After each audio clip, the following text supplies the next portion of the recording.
Good morning everyone. या online MD biology मध्ये आपलं सर्वांचं मनापासून स्वागत. काल आपण काय पाहिलं होतं? टायफॉइड डिसीज पाहिला होता, बॅक्टेरियल डिसीज. आज आपण काय पाहणार आहोत? तर आज आपण न्यूमोनिया हा आजार पाहणार आहोत.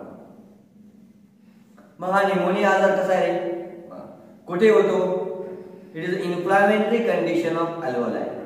अल्व्होलायची जी काही इन्फ्लामेटरी कंडिशन आहे, ठीक आहे, त्या कंडिशनला आपण काय म्हणतो? Pneumonia disease. ओके, पहा, इन्फ्लामेटरी कंडिशन ऑफ न्यूमोनिया. काय आहे? Inflammatory condition of pneumonia. Inflammatory condition of lungs of alveoli. Of lungs of alveoli. जे काय अल्व्होलम लंग्स मध्ये जे काय अल्व्होलाई प्रेझेंस आहे त्यांच्यामध्ये काय होतं रे? इन्फ्लामेशन होतं. मग त्याच कंडिशनला किंवा इन्फ्लामेशन होतं म्हणजेच काय होतं? आपल्याला न्यूमोनिया हा आजार होतो. त्यानंतर पहा, हा जो काही आजार होणार आहे हा कशामुळे होणार आहे? It is called due to a variety of pathogen. खूप वेगवेगळ्या प्रकारच्या पॅथोजन पासून हा आजार होतो. पॅथोजन म्हणजे काय? Disease causing organism. त्यांना आपण काय म्हणतो?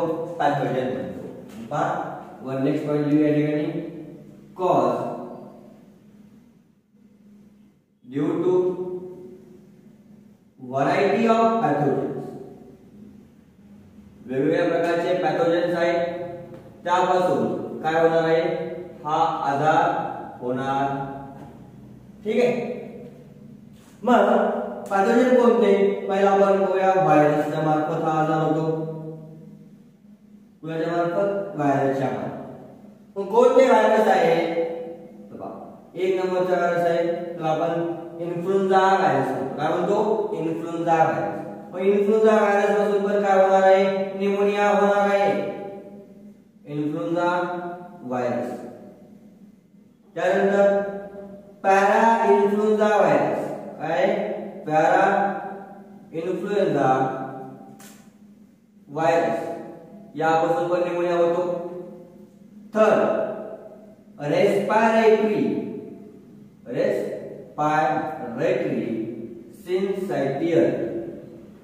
सिन्सिटियल व्हायरस.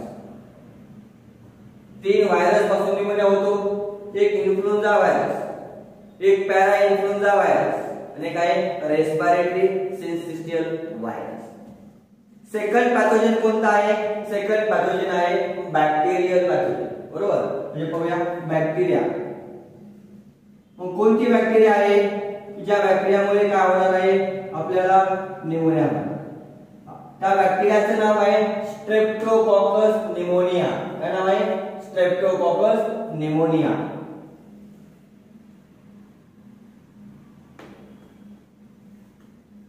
स्ट्रेप्टोकॉकस न्यूमोनिया या बॅक्टेरियापासून काय होतं रे? आपल्याला न्यूमोनिया. थर्ड पॅथोजन कोणता आहे? फंगी पासून पण काय होणार आहे? हा आजार होणार आहे. मग कोणती फंग आहे? न्यूमिनोसाइटोसिस.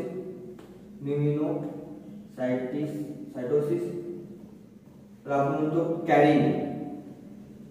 आणि अजून एक असं आहे निमोसिस्टिस जिरोविस. या दोन फंगल पासून काय होणार आहे? तर आपल्याला हा आजार होणार आहे. कोणता? न्यूमोनिया. तर नाव काय बघा? निमोसाइटोसिस कॅरिंग आणि निमोसाइटोसिस काय? जिरोविस. या तीन पॅथोजन पासून काय होणार आहे? तर न्यूमोनिया होणार. ओके, हे समजलं? किती पॅथोजन पासून? तीन पॅथोजन पासून. नेक्स्ट आपण पॉइंट बघूया. सिम्पटम्स काय आहेत? कसं समजणार आपल्याला न्यूमोनिया झालेला आहे? ओके, समजलं पाहिजे का नाही आपल्याला न्यूमोनिया झाला म्हणून? किंवा डॉक्टरांना आपण काय झालं पाहिजे? आयडेंटिफाय झालं पाहिजे किंवा या व्यक्तीला हा आजार कसा झाला. सिम्पटम्स काय होईल रे? कोणताही आजार झाला तर फिवर लिटरली येते. बरोबर, आपण काय म्हणूया? हाय फिवर. ताप येईल त्याला कशी असणार आहे? जास्त. हाय फीवर असणार आहे. ठीक आहे. नेक्स्ट वन, ज्यावेळेस तो ब्रीथ करणार आहे तो ब्रीथिंग कशी असणार आहे, शॉर्ट ब्रीथ, म्हणजे इन्स्पिरेशन आणि एक्सप्रेशन थोडंसं फास्ट होणार. पण काय म्हणूया, शॉर्ट ब्रीथ. ज्यावेळेस तो व्यक्ती ब्रीथिंग करत असेल त्यावेळेस काय होणार आहे, चेस्ट मध्ये तिला दुखणार आहे. पेन इन चेस्ट, चेस्ट मध्ये काय होतं, दुखतं. किंवा ज्यावेळेस निमोनिया होतो त्यावेळेस मग आपण काय म्हणणार, चेस्ट पेन.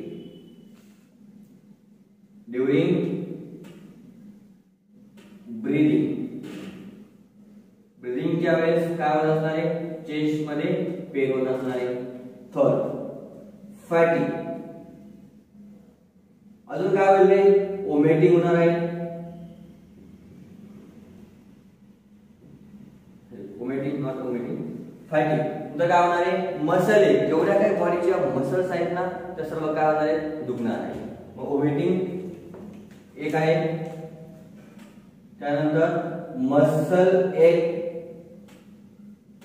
जेवढ्या बॉडीच्या मसल्स आहेत तेवढ्या दुखतील. अजून काय होईल, पेन इन जॉइंट्स, जेवढे काही जॉइंट्स आहेत त्या सर्व जॉइंट्स मध्ये काय होणार आहे, तो पेन होणार आहे. काय होणार आहे, पेन. मग जॉइंट्स पेन, जॉइंट पेन. काय काय म्हणलं, शॉर्ट ब्रीथ. ज्यावेळेस आपण ब्रीथिंग करणार त्यावेळेस आपल्या छातीमध्ये दुखणार. ओमेटिंग होणार आहे, हाय फीवर असणार आहे. त्यानंतर मसल, जेवढ्या आपल्या बॉडीच्या मसल्स आहेत त्या काय होणार आहेत, दुखणार आहे. जेवढे काही जॉइंट्स आहेत बरोबर, ते जॉइंट्स मध्ये पण काय होणार आहे, पेन होणार आहे. हे आहे त्याचे सिम्पटम्स. मग मेन पॉइंट कोणता आता, next point, mode of transmission. कशा प्रकारे हा डिसीज काय होऊ शकतो, ट्रान्समिट होऊ शकतो. तर आपण काय म्हणतो, mode of transmission. Mode of transmission.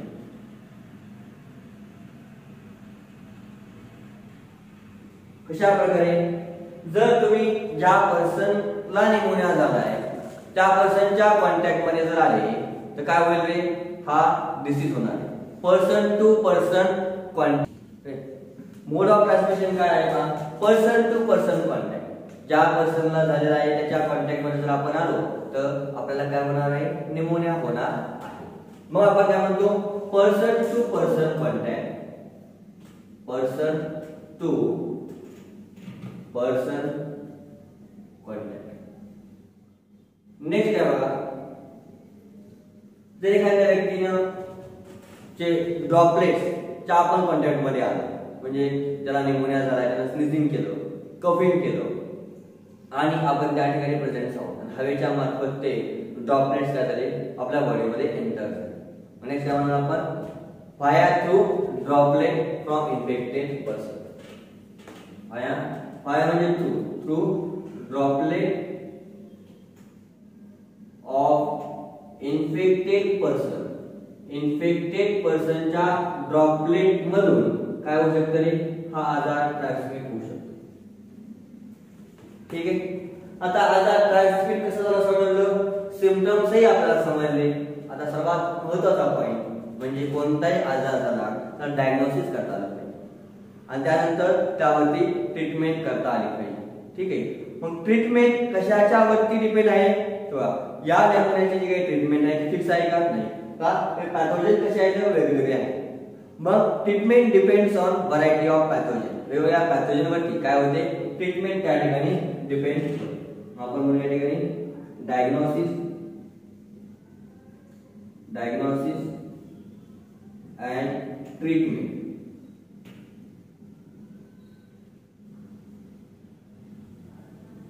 मग ट्रीटमेंट कशावर डिपेंड होतं, ट्रीटमेंट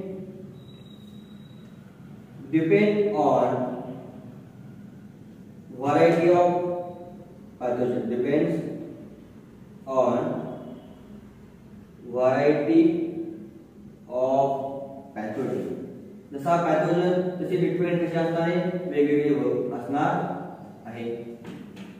समजा आपण एक्झाम्पल दिलं तर बॅक्टेरियल पॅथोजन असेल, काय असेल, बॅक्टेरियल पॅथोजन. आणि त्या बॅक्टेरियल पॅथोजन पासून आपल्याला काय होणार आहे, आजार होत असेल तर आपण कोणती ट्रीटमेंट घेतली पाहिजे पहा. बेन्झाइल पेनिसिलिन नावाची अँटीबायोटिक, एम्पिसिलिन आणि क्लोरोम्फेनिकोल. काय म्हणतात त्यांना? बेन्झाइल पेनिसिलिन, बेन्झाइल पेनिसिलिन. त्यानंतर एम्पिसिलिन, एम्पिसिलिन आणि काय? क्लोरोम्फेनिकोल, CHLOROMP फिनेकॉल. ओके. आणि जर आपल्याला प्रिव्हेंशन किंवा कंट्रोल करायचं असेल तर आपण काय करतोय? व्हॅक्सिनच्या मार्फत याचं काय करू शकतो? कंट्रोल करू शकतो. इथपर्यंत सर्वांना समजलं? पहा आपण काय शिकलो? आपण शिकलो निमोनिया आजार. हा निमोनिया जो आजार आहे हा काय? इन्फ्लामेटरी कंडिशन आहे. कुणाची? अल्व्हेओलाई ऑफ द लंग्स. एका पॅथोजनमुळे होतो का? नाही होत. खूप साऱ्या पॅथोजनमुळे होतो. मग कोणकोणते? व्हायरसमुळे होतो, बॅक्टेरियामुळे होतो आणि फंगामुळे होतो. व्हायरस कोणते? Influenza virus, parainfluenza virus, respiratory syncytial virus. Bacteria कोणता? Streptococcus pneumonia. ओके. सिम्पटम्स कोणकोणते आहेत? ताप येते, हाय फीवर. त्यानंतर चेस्ट मध्ये पेन होणार आहे ड्युरिंग ब्रीथिंग. ब्रीथिंग कशी असणार आहे? Short breath. ओमेटिंग होणार आहे. पूर्ण बॉडीच्या मसल्स काय होतील? रे दुखतील. की जे काही जॉइंट्स आहेत त्या जॉइंट्स मध्ये पण काय? पेन होणार आहे. कशा मार्फत आजार पसरला जातो? ज्या व्यक्तीला झालेला आहे त्या व्यक्तीच्या जर आपण कॉन्टॅक्ट मध्ये आलो तर हा आजार आपल्याला होतो. पर्सन टू पर्सन कॉन्टॅक्ट किंवा ड्रॉपलेटच्या मार्फत हा आजार काय होतो? पर्सन टू पर्सन पास होतो. मग ट्रीटमेंट कशी करणार?